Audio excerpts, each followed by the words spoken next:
wohin ich auch kam, als Kölner ich immer das eine vernahm. Die Städte, die ich hab, bereist kreuz und quer, da liebt man die Sprache der Rheinländer sehr. Und weil ich nun einmal gebürtig dort bin, bring ich das Gewünschte im Vortrag hierhin. Mein Muttersprach und ich verleugnen doch nie, zumal wenn die anderen dafür Sympathie gemütlich humorvoll in Köln es ist. Drum bin ich auch stolz auf mein Heimatgewinn. Und wer eine Kölschen in Brot oder Pop, der blieb nicht gemütlich, der regt sich nicht auf. Das ist das richtige Eschkölsche Blatt, und wer es versteht, seine Freude dran hat.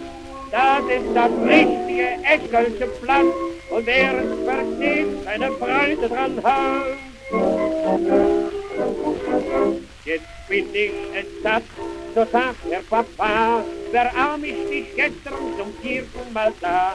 Ich denk nach nem anderen Mann, du Begehr, der hat doch kein Geld, wo du gehst mit Verkehr. Denn bist du verheiratet, dann denkst du nur nicht, dass einer von dir 5 Pfennige kriegt.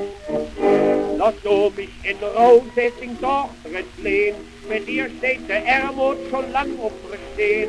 Die Stellung am Kurpark verlangst du doch nicht, dass ein Dinger durchstrenne Grabe zu drin. Ich blieben dabei, es wird mir Mann, und wenn man zu essen bloß essen zu kann, das ist das richtige Eschkölsche Blatt, und wer es versteht, seine Freude dran hat. Das ist das richtige Eschkölsche Blatt, und wer es versteht, seine Freude dran hat.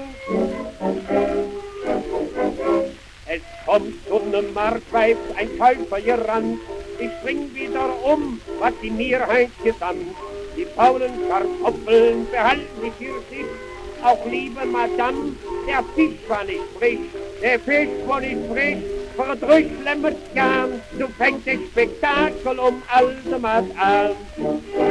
So wenn sie das, was ich verkaufe, nicht möge, dann sind sie doch so, was ich ein anderes kriege. Du Esau, du schmutzige Norma, du Jack, du bist doch vor Hunger als wahlende Eck.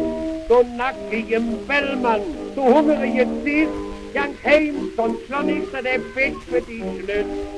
Das ist das richtige Eschkölsche Blatt, und wer es versteht, seine Freude dran hat. Das ist das richtige Eschkölsche Blatt, und wer es versteht, seine Freude dran hat.